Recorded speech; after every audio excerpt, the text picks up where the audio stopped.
Hello and welcome again to the Versus Flintstones podcast. I'm your host, Dan, Rockstation Video Games, and with me is Bob.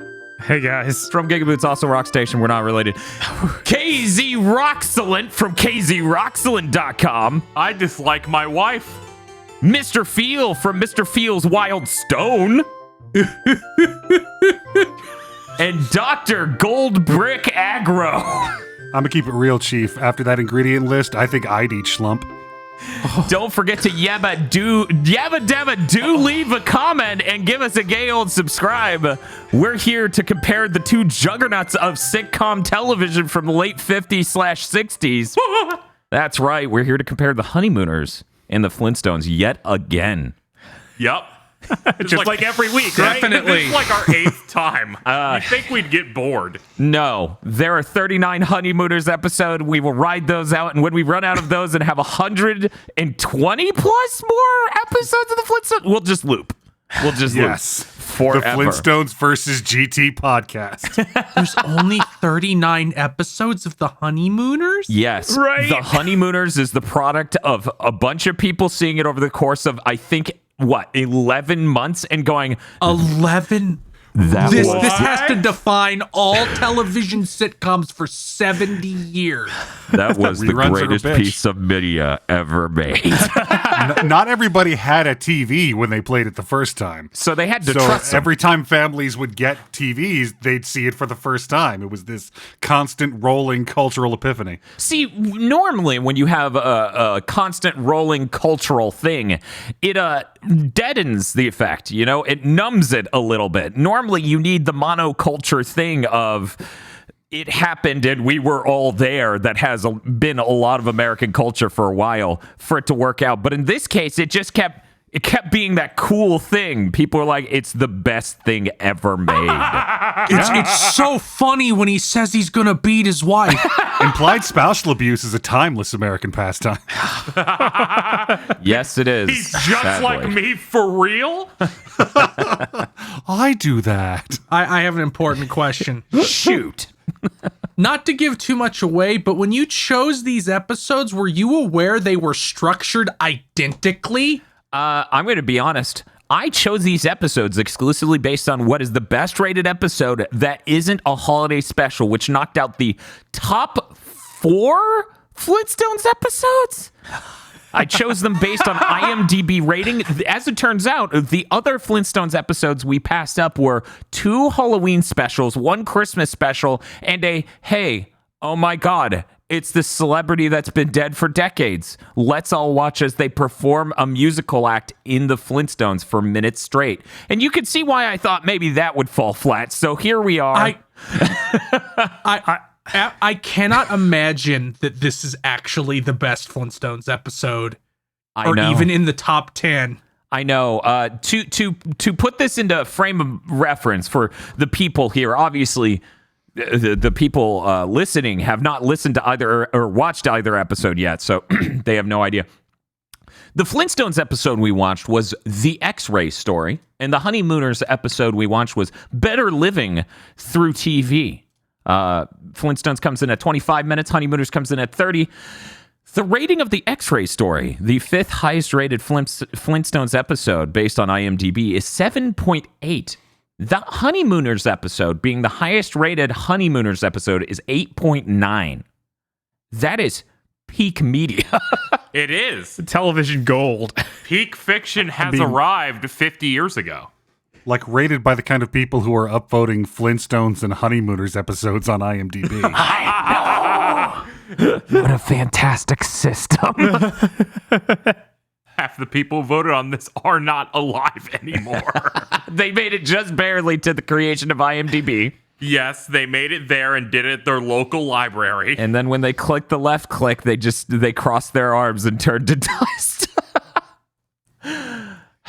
So, obviously, I think we lead with the Honeymooners. For people who are truly unaware of the crux of this podcast, The Honeymooners is such a perfect, immaculate super show that the production company that made it was very close to suing the hell out of the Flintstones because it ripped it off. It is the moment the sidekick character talks, it's like wow. You're just Barney. Yeah, both of them are basically Fred and Barney. Just I know. the same performance. The second that show started with that, I went, oh no, I finally understand. This is why we're doing this. Oh God. Yeah, that was directly the bit. Yeah. It's like wow. The guys run scams and hate their wives. That's every single episode of the Flintstones. I mean, the dude basically comes through the door and immediately goes, "Hey, Barn." It's just like so much to deal with.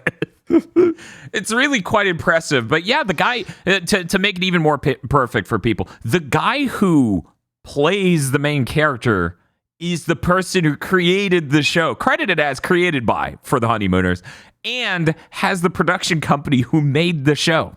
Yep, that sounds about right. So imagine the gall you have to have over at Hanna-Barbera to rip off a show and the likeness of the main character of said show, which is the owner of the production company. Like, no crap, he was thinking about suing.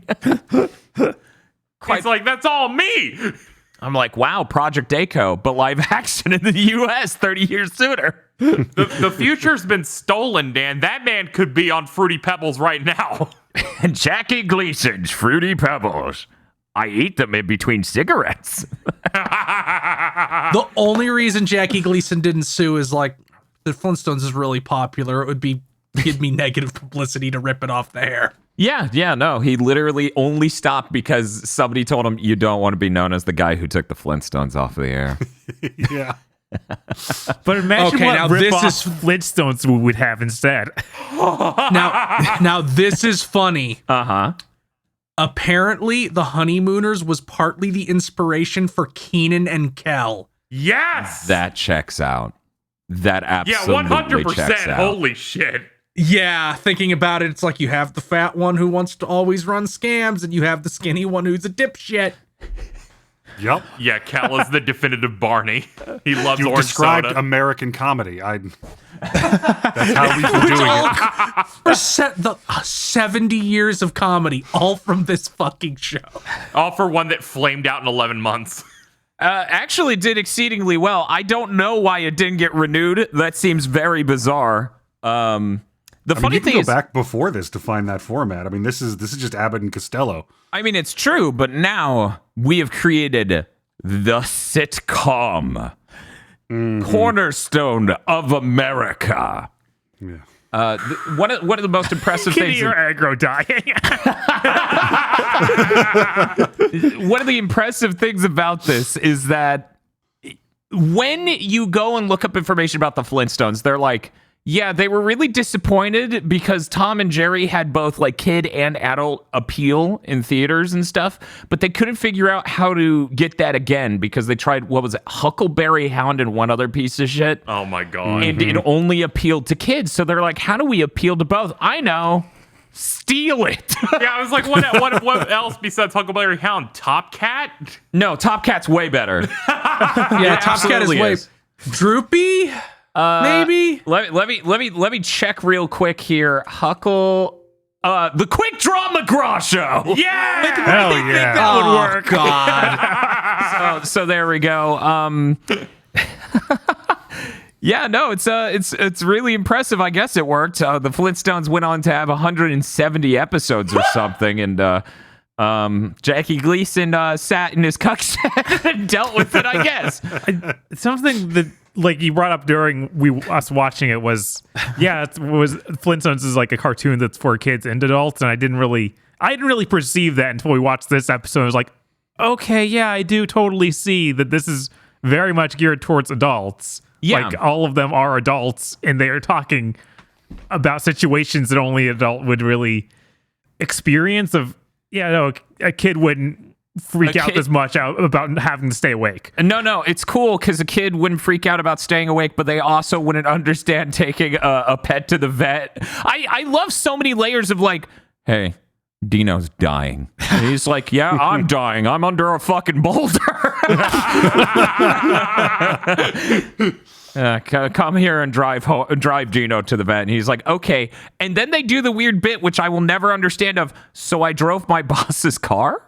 That I thought that would come up again. Right? It just seemed like they wanted to do a car joke, but now I'm like, did bosses used to be human beings? I don't... Yeah, maybe. I'm so confused. Yeah, it's like his boss gave him time off and let him borrow his car. Because the loved one who wasn't even a human was dying? I'm so fucking confused. He's like, I never would have made it home in my car. I'm like, why not? Because they're brontosaur alligators everywhere. I mean, his boss's car seems actually motorized instead of like having to run on it. Well, that's the thing about Flintstones, though. You only need to run for a bit, and then it just goes. Oh, Yeah, once you get it up to speed. Yeah, because they don't want to animate running the whole time. yeah, obviously. I mean, you watch that episode, and it's clear they don't want to animate much. But here, we got to get the Honeymooners out of the way real quick. This fucking episode opens yeah, okay. on the ugliest wallpaper I have ever seen in my life. Real quick, I'm going to ask the audience who has not seen either of these episodes to just imagine, okay? Do a thought experiment. Imagine we're just describing a Flintstones episode. You'll be shocked how well it goes. Yeah, replace all the names right now. Yeah, I'm not even going to say the characters' names because it's like, we're just going to remember them as... The Fred, the Barney, the Wilma. We didn't even get to see Betty. Oh, we didn't. No, she was Weird. downstairs. We will never know what Betty was like. No, Also, she was there in the beginning. Yeah, we It was saw Alice both of that them. came back up later. Yeah, the black and white's fucking with me. yeah, we saw both of them, but very little interaction with one of them. I say the black and white's fucking with me, and now I look up a photo. I'm like, never mind. They should Yeah, do. no, the 50s housewife is fucking with you. Yes, that is exactly what I'm finding out looking up these images. Holy Model Christ! 647 and 648. Please come out. It is time to film the pilot. Yeah. So imagine this is a Flintstones episode. So Fred comes in. I guess we should open with the actual thing. That was the Betty surrogate in the opening. I'm hearing. Is that what I'm hearing? Yes. The one that gets Yes. the one that shoot out of the room. Man, that really changes that dynamic. So she's having Barnes or Barney wear a dress to help her do some adjustments to it and stuff. He's smoking a cigar because he says it's the only way he can keep in touch with the old him. The audience laughs and claps. Eventually, she leaves the room to go get a thing, and that's when Fred comes in, and he says something to her, assuming it's, Barney's wife, Betty. And then, Hey Betty, where's Barn? and then the Betty, he does the worst impersonation of a female I've ever heard. Yeah. I love chewy cookies. Why does it always go back to chewy cookies? Because it's an immaculate super impression. And then, it's fantastic as he eventually goes, well, I'm tired of wearing this dress, and then he threatens to beat his wife, so she leaves. Let's fucking go. God, that was okay back then. It's like, well, I get he doesn't really beat her. I guess he can have that. He just says it. Look, you can't show that kind of intimacy between a husband and wife on TV in the 50s. Oh, okay, so that's why. They have Got to it. sleep in separate beds, and he can't actually connect with his fist. You can try, though. Back then they had to follow the rule of thumb. No sticks thicker than their thumb. So she's like, someday you'll need a favor from me, and I won't help you. And he goes, you could do me a favor right now. You can leave. And then the audience claps and loses their minds because marriage is a horrible, horrible institution. Bing my jokes. I hate my wife. She leaves, and then Fred goes, hey, Barn, I got us a brand new plan. And then Barn goes, I can't afford to get rich. Oh, the money I keep losing on your good plans. And then Fred goes, this one's bulletproof. I know a guy who owns a warehouse. And he's got, how many is it? Does anyone remember? 2,000. 2,000. Yeah. 2,000 of these Wondermajigs. I actually took a note of the exact name this nightmare device has, which made me crack up real hard. Oh yeah, no, it's great. I've got it written down too. The helpful housewife happy handy. It's been racy for 50s tired. television. I was tired enough while watching this that I'm like, no, I just heard that wrong. They definitely are calling it a handy. So basically, this device is an all-in-one miracle device that can do all sorts of things. It can core an apple, it can open a can, it can sharpen a knife, it can deal with corns on your feet. And this dude has a warehouse with 2,000 of these. And if they just if they find some way to sell them, that guy will just let them have it if they pay the rent for that warehouse, which is like $200 or something. So thus, the plot of the episode is we're going to make a TV ad after we spend almost half of this episode haranguing our wives for money. Yeah, it's very strange. It's even, honestly, as it was happening, I was like, okay, all right. And audience, what you need to realize is this show has a multi-camera setup, but it is live the way it is made. There are 4 scenes in this entire episode. It is uncut from end to end. Yeah, this was one of the early TV sitcoms. Exactly. So the format hadn't developed much from live shows and stage plays. Exactly. Are you sure it isn't 3? It might be 3. Let's go through them. Okay. Yeah. Yeah. It probably is 3. So 1 is everything we've described until now. Yeah, that's inside Barney's house. Fred is haranguing his wife. Oh, I thought it was Fred's house and they were just there for no reason. No. Then they go back to Fred's house for the next scene. My God. Sitcom houses really. I assume it's an apartment and they're just in different floors. Yeah, that's the way I'm getting. That's the idea. Yeah, it's an apartment building. So scene 1 is everything we described up to Fred haranguing Wilma. Scene 2 is nothing but that. And it keeps going. And it keeps going. Yeah, the conclusion to the scene is insane. Where she's like, no, you cannot have this money. And he's like, Jump cut. he's like, okay. And he can barely get it out. And then it fades to black. And then we fade back in. And now we're doing the commercial.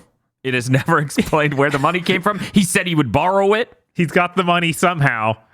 He also said he was going to leave her because she didn't love him. And she married him because she fell in love with the suit, with the uniform, because he's a cop. He's a bus driver. No, he's not. Oh, he's a bus driver. Oh my God, that's embarrassing. What a good fucking show. There was some lines in the endless bickering that I quite enjoyed. Like, imagine how long it would take somebody to sell these door to door. And the wife says, take him one house if you answered the door. Yes, exactly. No, it's really good. There actually are a number of good lines all throughout this episode of The Honeymooners. I love that they just know Fred is just all of his ideas are bad. And Yes. no one buys it at all. Not even a little. Right? And yet they Remember go when along you bought anyway. that parking lot and then they built a drive-through next to it? Yeah, it was like, remember when you bought that parking lot next to the theater and you said, people will need somewhere to park. And he's like, I didn't know it was a drive-in theater. God. I have to wonder if we go back to episode 1. Uh-huh. If they already have this tone, or is that something they develop over the arc of the show? Because that'd be No, they really probably funny. Already have it. This has got to be a stock character thing. Yeah, I'm sure. I think the Honeymooners was like an extension of like skits that were on a Jackie Gleason's variety show or something. Yeah, that seems incredibly likely. And I think it became that again after the Honeymooners like ended. So there you can like buy DVDs of the skits they made after.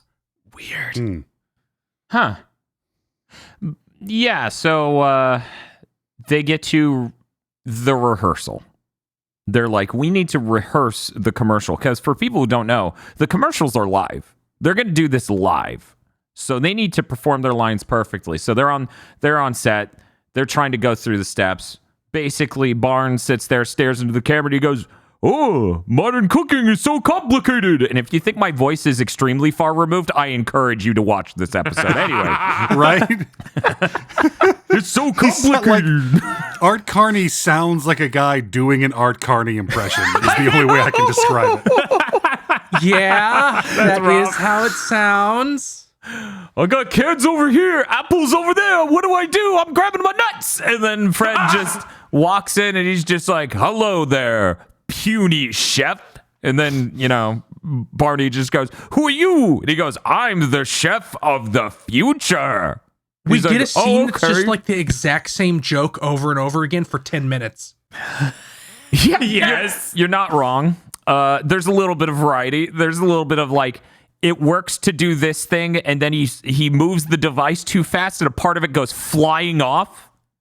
And part of me's like, honestly, that looks so unintentional. Was that a mistake they did live? That was definitely, yeah, they just ad-libbed through that. Yeah. Because there's just a total shift in that exact moment of like, these other things went kind of well, and then part of it came off, and then they don't say anything, and the audience is losing it. There's no good camera angle of where it landed. Yeah, and you can see like the old school stage actor in them where they keep going, they don't break character, they ad-lib through it, it's a little weird because unlike a lot of shows at the time, and unlike the commercial they're doing in this episode, which is live, this is one of the first shows they pre-taped in front of a live audience and then played off the tape, it's weird that they didn't edit around that. They just kept going. Yeah, they were like, whatever, this is golden. Why would we change this?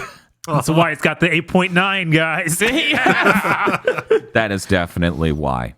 You've nailed it. Well, I made a joke about being a harpoon gun. It's very funny.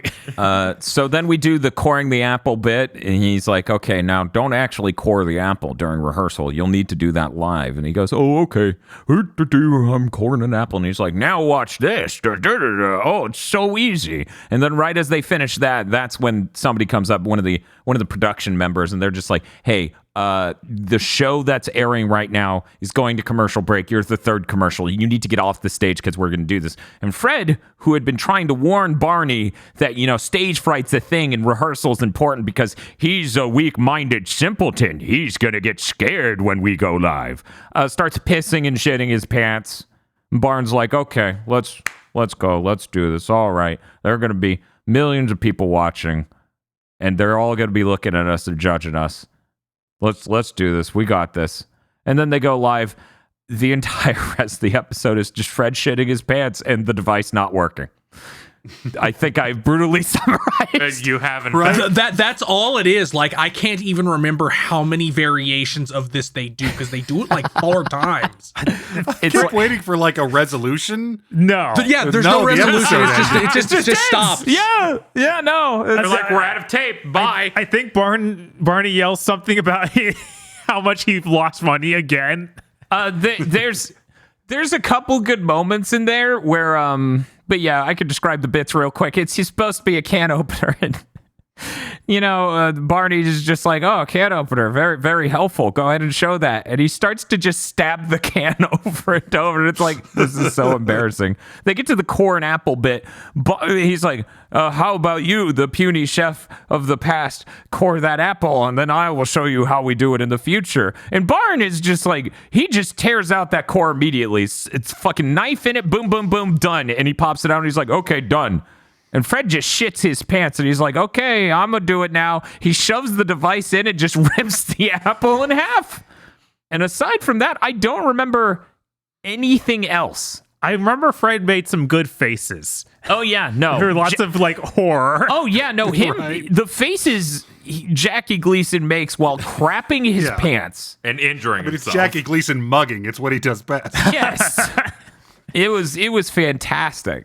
One might say his faces are good enough that some animator somewhere went, we could draw this and make money. What if we made him a caveman? Who would do that? Jesus. What a weird concept. No one would ever do that.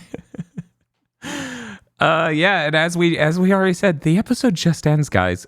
I know that sounds like hyperbole, but we promise it just ends. It just ends like it's an Adult Swim show that just ran out of energy. Yeah, the only difference was we didn't have like the outro immediately kick in with "We are the Aqua Teens." Yeah. So the entire thing falls apart. Everything sucks. Barney just. Oh yeah, we can't leave out this joke. As Barney realizes, literally, this is the worst ad ever aired on television. No one's gonna buy these things. He yells at his wife not to bring it up when he comes home, or he'll hit her. That's the end of the episode. Fucked up again, eh? Not liable. Oh my god. Man, that Flintstones episode was weird. I don't know. That seemed pretty normal, honestly. If anything, it's too normal. And that's the Honeymooners. We're going to move on to the Flintstones, which is a different show for people who don't know. It's animated. You may have heard of That's it. the only difference. It has, weirdly enough, the cast is named identically. Very strange. It also has Fred. The main difference is they live in separate houses. They're not in Yes. one apartment. That's true. Well, that's because the Flintstones is a fantasy. Where your boss lets you borrow your car. Yeah. It's a bit jarring if you've watched any Flintstones content in the past 10 years where because in this Barney doesn't sound entirely wrong. Yes. I think that may have. I always get confused which one's the original voice and which one's the new voice Mel Blanc had to do because the original voice was too hard on him. Can't remember. Always hard to keep track of. But yeah, as I mentioned before, this is the X-Ray story, a fantastic episode about how Fred goes to work and Dino's not feeling well. We start with Dino being the correct color in the episode, but never in the intro. That's a different dinosaur. I'm sorry. That one died. Yes. As Bob That is the going theory. As Bob points out, they have a saber-toothed tiger. They are feeding Dino Schlump, which is his favorite, which has bits of saber-toothed tiger in it. It's pretty messed up, man. Yeah. Dino makes some really incredibly good faces like Oh no. Look, This. if Oh if you yeah, cut- he took pictures, yes! Nice. and this. Yes! Dino melting is really good. It is really good. Some of the best animation work in the episode, honestly, right there, during that scene. And they recycle it, but it's still really well drawn.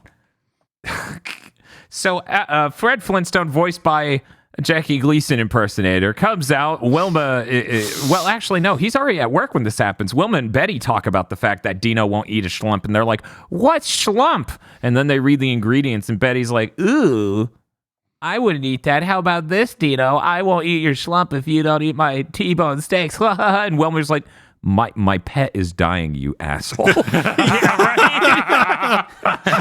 Sorry, I'm already on my second Valium. Everything's so wonderful here in the Stone Age. This is the 60s, so it's just wine. It's both. Don't they also make a joke about feeding their husbands schlump? Yeah, they're like, "Oh, I should try to feed that to the men sometime." Ha ha ha ha ha ha. She's like, "No, seriously, my pet's dying. This isn't funny." Betty, please, you're too high.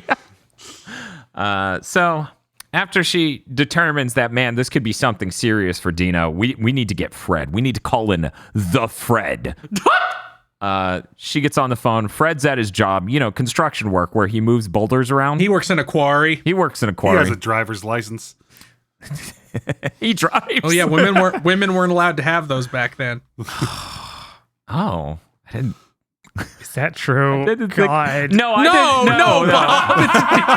It's just a general joke about the patriarchy. I mean, God damn it! I heard the vacuous sound of a poor history education fill this call. I mean, it was the Stone Age. How the fuck do any of us know? Stone Age, also known as the 60s, yes. Yes.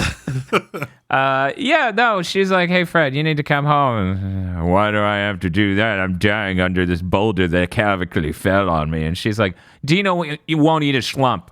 He's like, oh, he won't eat a slump. That's serious. And then Wilma makes a joke of, I thought you would take not eating food seriously. And he's like, okay, I'll come home. And it's like, Wilma, you bitch, I'm crushed under a rock right now and you're calling me about stupid shit. This rock, I'm going to call it marriage, Wilma. And then he borrows his boss's car and he's like, oh man, this car is real nice. Thank goodness the boss let me drive it. Oh, here's my house. And then he hits his brakes and the car flips upside down and he goes, oh, the brakes grab a little. I should tell the boss. And I'm like, does this whole bit exist for this one joke? Yes. Yeah. This weird situation where you drove your boss's vehicle. It was so weird. I don't understand why you thought this. I can't. Like my only thought process of why this scene is like this, which doesn't make any more sense than just the way it is. But I had to think of something like they wanted to do the car flipping over bit. Mm-hmm. Yeah. Like somebody wanted that in. Mm-hmm. But you couldn't do it with Fred's car because Yes, his it's not. canopy is cloth and wood. Right. And that wouldn't hold up the stone or the wood body and all the stone bits in his car. Yeah. That would make absolutely zero sense. We can't so they have that. needed another car with a sturdier canopy. Yes. So they invented his boss loaning him his boss's car, which made the whole scene make complete sense. Yes. I'm just like, why would they concern themselves with the canopy wouldn't be able to hold it? Like This was the Wild West of TV. Nobody gave a shit. I'm sorry, but this was an airtight plot. So he comes in and he's like, oh man, Dino, this is real serious. Okay, I'll take him. He hasn't lost any weight yet, he says, lifting up Dino, and then he goes, okay, well, I'll take him over to the VET. And Dino goes, yipe, and just runs away, dragging him off. And I'm like, yeah, I bet that dinosaur's a lot stronger than Fred. I think he's going to die now. They go off camera, and then Fred comes back in, and Dino's passed out immediately. And I'm like, man, he had like 15 feet of energy in him, and then he's just out. Yep. That's fair. But yeah, no, he takes him over to the vet, and then this is the shenanigans for this episode begin. He holds Dino still while he gets an X-ray. The X-ray shows that he has dinopeptide. Is that right? It is a dinopeptic germ. Yes. So he has a dinopeptic germ, which shows up perfectly on the X-ray. You know, Dino's ribs being very Dino-like. Remember that? Yep. He explains, oh yeah, all Dino has to do to get better is sleep. And then Fred goes, oh, Dino knew what was best the whole time, and we're just sitting here freaking out. Okay, buddy, let's go. And he tries to leave, and then the vet gives the X-ray to the receptionist. The receptionist is dumb, and she's like, okay, let me write Fred Flintstone on this and walk away. And oh, the X-ray flew out the window because it's paper now instead of rock, which is what it would be in any other episode for the fucking band. Oh yeah! I'm glad someone else wanted to say it. look, I didn't X-rays even are realize. They're not. I think they have other episodes where they do an X-ray and it's a sketch. I'm fairly certain. So a cop picks up the paper X-ray that floats out the The window. idea and then- that the first place it lands while flying through the air is a cop's hand. Even more absurd is he's like, oh, this is Fred Flintstone's X-ray. I better take it to the lab. So he goes to the cop lab, and the people in the lab go, oh, this Fred Flintstone guy has a dinopeptic germ. Oh, that's terrible. If it was inside of a dinosaur, it'd be fine, but inside of a person, ooh, ooh. I like the idea of the receptionist like, I'll write his full name and his address. Yeah, she did write his address. That is really That's insane. it's just like you're gonna mail it, but then you got ADD. The level of compounding contrivances that have to happen for this episode to work at all. It's like people say their TV has contrivances now. Nah, No. And as Mr. Field says this, we move on to, so the guy from the lab at the police department goes and sneaks into the back of Fred Flintstone's house to talk to his wife to explain that he has this dinopeptic germ, and if he falls asleep, he's going to die, so they have to keep him awake for 72 hours. He's like, I had to make sure to talk to you and not him. Yeah, he cannot know. Yeah, he's not allowed to know. Dan, Yeah. do you have a dinopeptic germ? Why do you...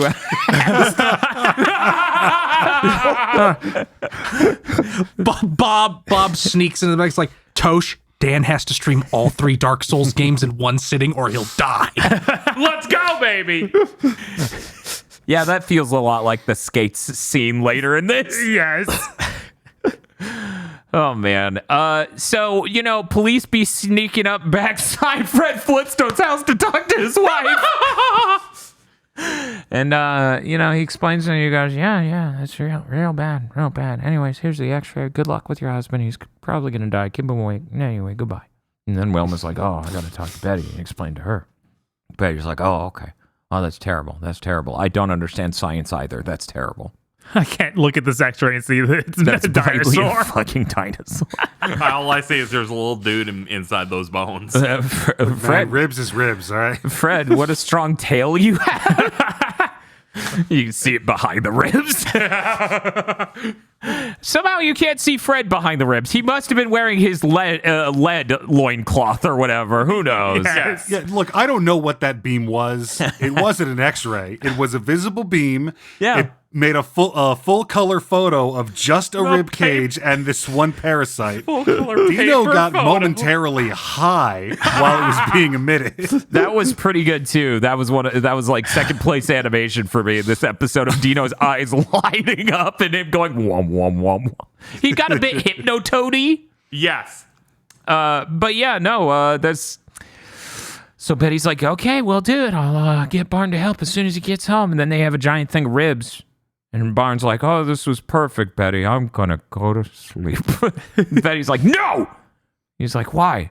Because Fred's going to fucking die. And he's like, oh, what?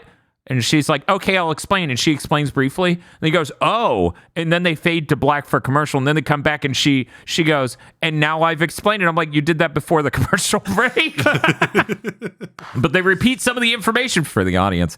And then they go, okay, well, we got to keep Fred awake.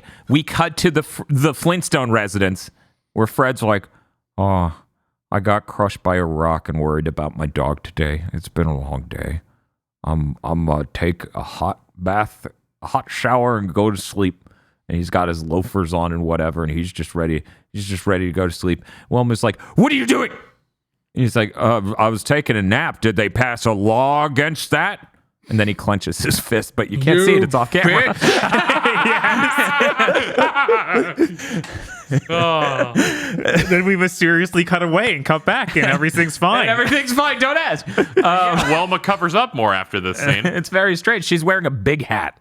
That covers one of the eyes. So she's like, yeah, we're going to go out on the town. I promised Betty we would do that. And then he's like, that's funny. Barney said he was tired. And then we cut to the door where Barney is in a suit just doing a tap dance.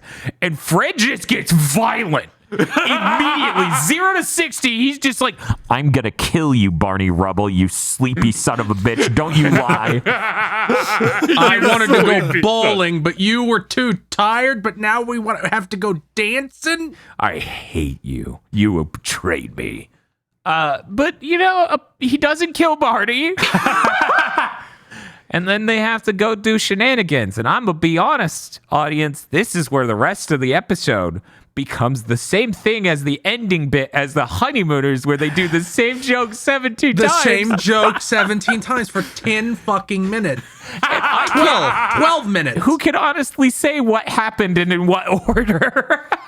This isn't fair. This is like if you found something exactly like Sliders in every single way. They go to one club. Fred is tired and they make him drink coffee. They go to another club. Fred is tired and they make him drink coffee. They go to a third club. Fred is tired and they make him drink coffee. Then they go skating. Yeah.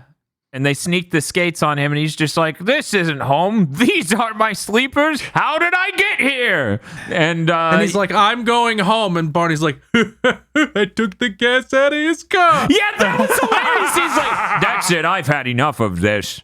I'm going home." Then Barnes like, "I siphoned the gas out of his car. I drank all of it." I didn't realize they used gas. I know. Oh yeah, that they make gas station jokes all the time. Oh my god! All right. Yeah, I'm trying to remember if it's an elephant that does the pumping. I don't know. It might switch.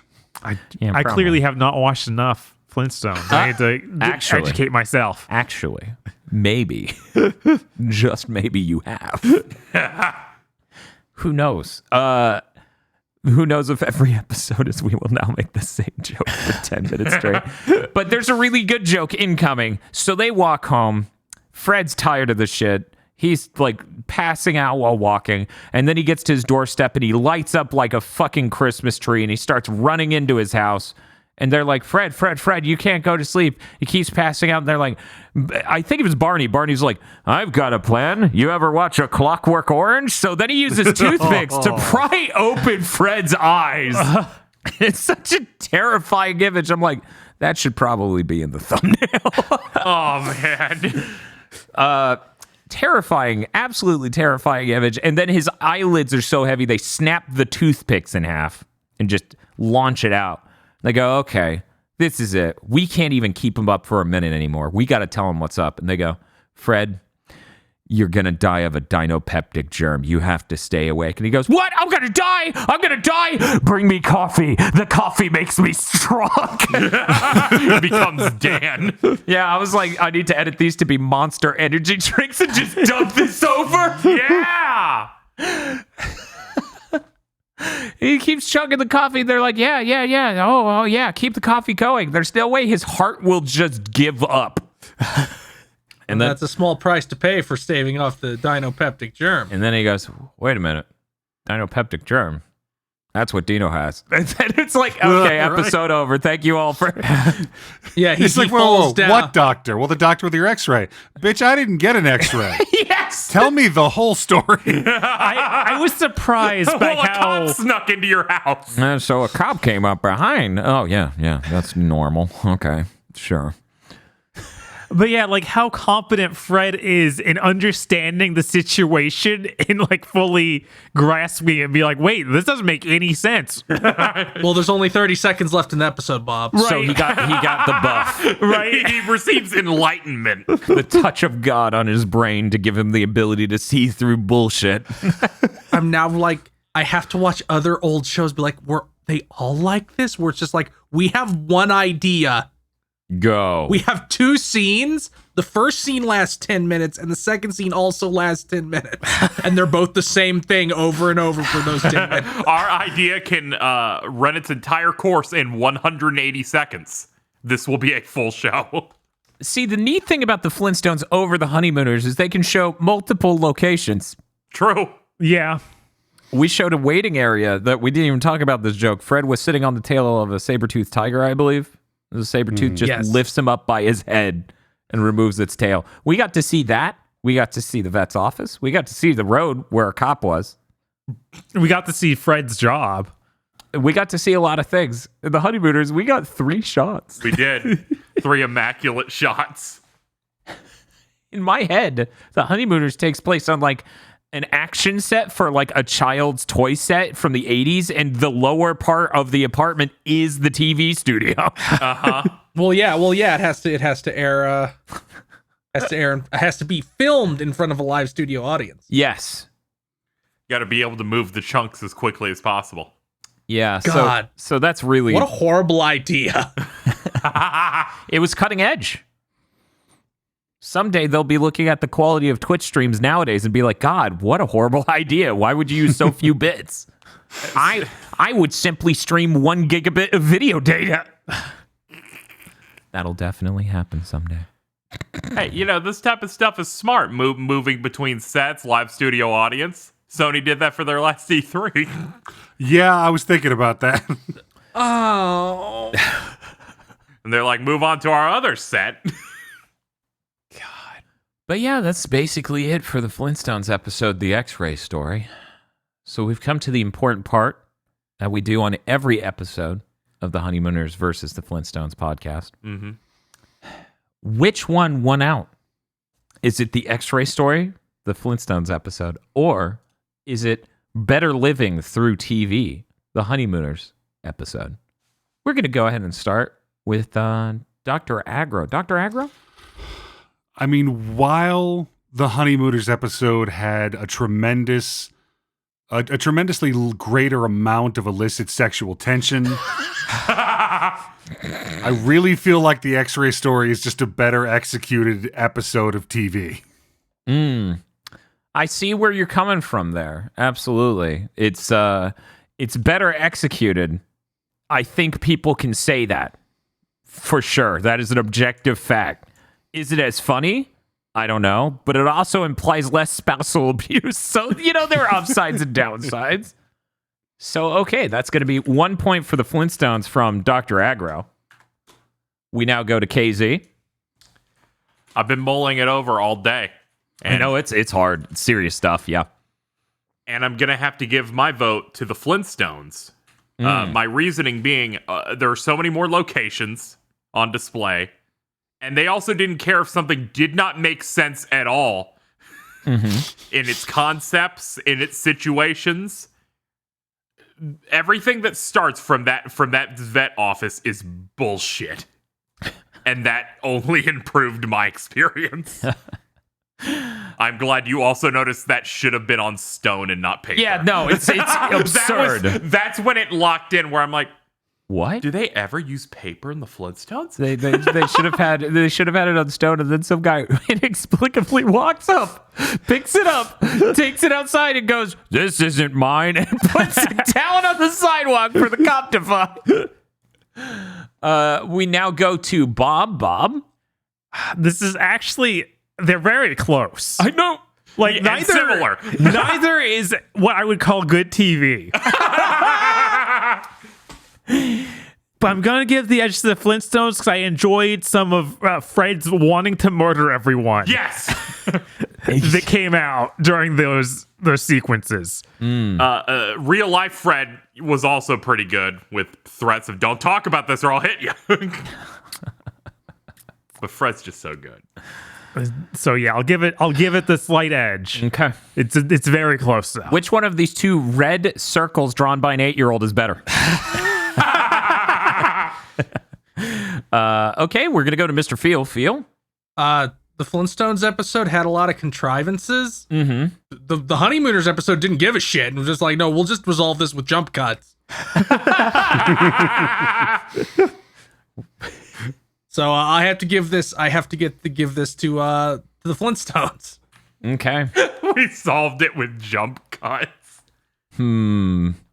I don't know. Yet again, I'm really torn here because while Better Living Through TV, the Honeymooners episode, does do the same joke for about 10 minutes there, I think the same joke is funnier in this than it is in the Flintstones episode. When I look at the Flintstones episode, I agree it is better executed, absolutely. But I think there are funny jokes in the Honeymooners, and it's hard to think of jokes that are quite as funny in the Flintstones. As I said before, my favorite scenes are of Dino melting in front of his food dish and his eyes lighting up like Hypno Toad. And neither of those are necessarily jokes as they are funny drawings. Oh, yeah. If you stack them up gag for gag, the Honeymooners is going to take it with its dialogue every time. Yeah. Though I do like Fred wanting to kill Barney.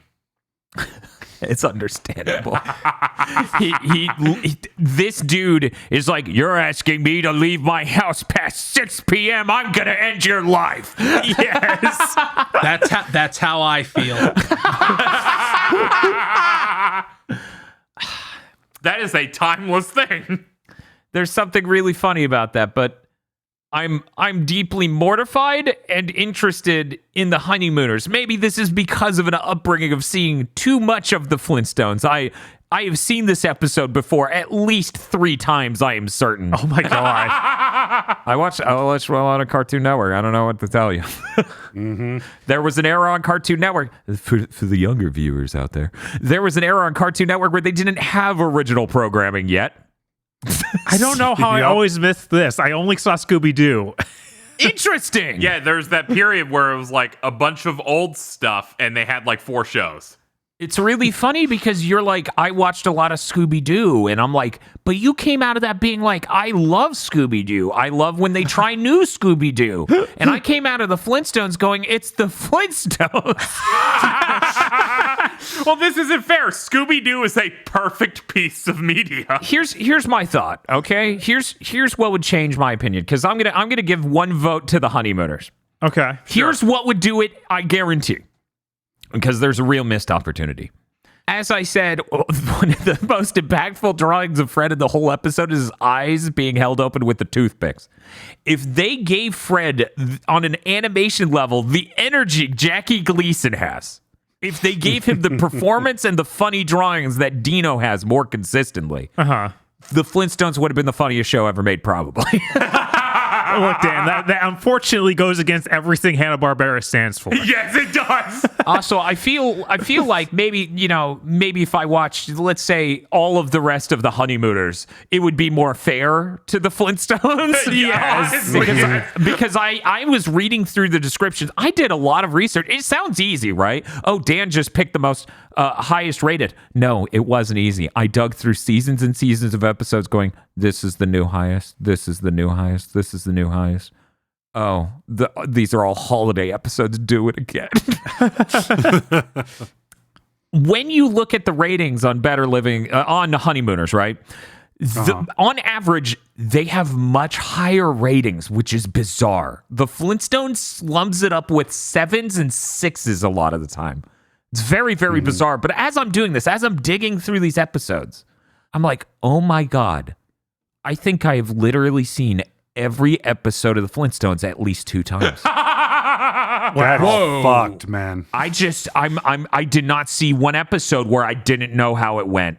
I realized I was like reading the text and I'm like, I know that one. You're so cultured. Yeah, that's what that is. So, maybe I would give it to the Flintstones, a little bit more powerful animation.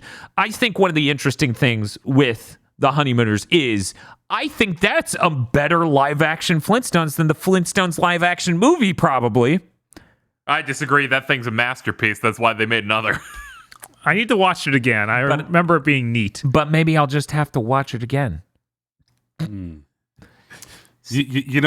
made a Honeymooners movie in like 2005. What? Yeah, they made a Honeymooners. What? No, they made a Honeymooners. No, I'm sorry. They made a movie called The Honeymooners. Yeah, let me clarify for aggro. They made a movie called The Honeymooners. It's now a black comedy based on everything that Cedric came up. the Entertainer. Cedric the Entertainer. I was Yeah, about to say, if you want to say What? that, it's like, yes, they also made Gem and the Holograms. it was really fucking funny because like when I'm trying to search up information about the Honeymooners, it kept trying to throw that in my face, and it's like, yeah, this guy's played by Jackie Gleason. Or Cedric the Entertainer. Like it was very funny how much confused information Google just churned up and spit in my face like a baby. I'm now tempted to watch this because this has a 13 on Rotten Tomatoes, and I have to know if that's real or if everybody's just racist. I feel like Add it to a themed list. so here's Because Roger Ebert gave it a 3 out of 4. if only that Intriguing. meant something. But yeah, I don't know. It seems like that's absolutely like I could see that movie being that terrible just because it's called The Honeymooners. It doesn't take place in the past. It's not the same characters as far as I know. It is the same characters. Is it? Cedric the Entertainer plays Ralph Cramden. Okay. Huh. It's just such Yeah, a it bizarre looks like thing they're just because updating the show and doing the same dynamic. it's 50 years later. I'm curious. That seems so bizarre. Could you imagine? I mean, the Addams Family movie worked. Yeah. It did. A lot of those old show movies from the 90s and early aughts worked for kid me. I don't know if they work for adult Yeah, me. if you want to talk about it, I've had some deep, dark baggage I've been carrying through this entire podcast network. I've never said once out loud. Kid me is always trying to convince me through the magic of memories that the Brady Bunch movie was good. I don't. Yeah. I don't know if I trust him. I remember liking the McHale's Navy movie. I remember that too. I liked the Dennis the Menace movie. That was gold because I had that one actor. You should bring in the Brady Bunch movie for Bless Blunt. Oh, absolutely not. Kid me should not be trusted with that sort of your firepower. kid version thought it was good, so it puts it into the list. I don't know. Every now and then, I think I made up the Beverly Hillbillies remake movie. Oh, if only. No, you didn't. If only. Damn. Can you though? Is there like a spell? Are you a doctor like, Doctor Strange? You want me to cast a spell to make it to where I'm the only one who remembers fuck you. Don't you put that evil on me. This month's GigaBoots videos were brought to you by the continued support of our executive producers, such as Esme, E. Lee Broyles, Star Falcon, Spaceman Spiff, Red Blaze 27, Brendan O'Sullivan, Burning Pepsi Man, Adam Admar, Cooper Tank, and Virmvarm. Thank you very much to our executive producers, and also these gamers. If you want to support GigaBoots so we can continue the content crunch, then head on over to patreon.com/GigaBoots today.